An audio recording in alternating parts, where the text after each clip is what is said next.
नमस्कार शेतकरी मित्रांनो, कशा आहात तुम्ही? तर शेतकरी मित्रांनो, आज आपण कांद्याचे लाईव्ह बाजारभाव जाणून घेणार आहोत। कांदा बाजारभावामध्ये तुफान वाढ होत चाललेली आहे। तरी तुम्ही चॅनलवरती जर पहिल्यांदाच आला असाल तर चॅनलला नक्की सबस्क्राइब करून घ्या, जेणेकरून तुम्हाला अशाच प्रकारची शेतीविषयक आणि बाजारभावाविषयी माहिती आपल्या चॅनलवरती बघायला मिळेल। आणि हा व्हिडिओ तुमच्या मित्रांपर्यंत शेअर करा। तर शेतकरी मित्रांनो, पहिली बाजार समिती आहे पुणे, जिथे आवक 11,724 क्विंटलची झालेली आहे। कमीत कमी दर 800 रुपये, जास्तीत जास्त दर 3,000 रुपये आणि सर्वसाधारण दर 1,900 रुपये प्रति क्विंटल इतका मिळालेला आहे। तर शेतकरी मित्रांनो, पुढील बाजार समिती आहे कोल्हापूर, जिथे आवक 4,063 क्विंटलची झालेली आहे।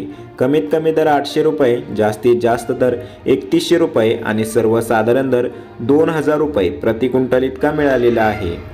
तर शेतकरी मित्रांनो, पुढील बाजार समिती आहे मुंबई, जिथे आवक 12,553 क्विंटलची झालेली आहे। कमीत कमी दर 2,300 रुपये, जास्तीत जास्त दर 3,100 रुपये आणि सर्वसाधारण दर 2,700 रुपये प्रति क्विंटल इतका मिळालेला आहे।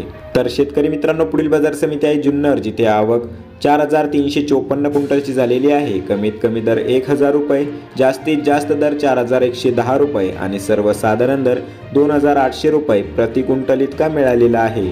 तर शेतकरी मित्रांनो, पुढील बाजार समिती आहे मालेगाव मुंगसे, जिथे आवक 11,000 क्विंटलची झालेली आहे। कमीत कमी दर 1,500 रुपये, जास्तीत जास्त दर 2,900 रुपये आणि सर्वसाधारण दर 2,700 रुपये प्रति क्विंटल इतका मिळालेला आहे। तर शेतकरी मित्रांनो, पुढील बाजार समिती आहे पिंपळगाव बसवंत, जिथे आवक 17,100 क्विंटलची झालेली आहे।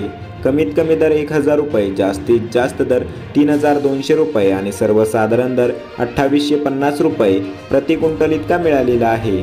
तर शेतकरी मित्रांनो, हे होते आजचे लाईव्ह कांदा मार्केट बाजारभाव। तर तुम्हाला हे नवीन अपडेट कसे वाटले आणि तुमच्याकडे कांद्याचे बाजारभाव किती प्रमाणात वाढलेले आहे किंवा घटलेले आहे ते कमेंट करून नक्की सांगा। आणि चॅनलवरती जर तुम्ही पहिल्यांदाच आला असाल तर चॅनलला नक्की सबस्क्राइब करून घ्या, जेणेकरून तुम्हाला अशाच प्रकारची शेतीविषयक आणि बाजारभावाविषयी माहिती आपल्या चॅनलवरती बघायला मिळेल।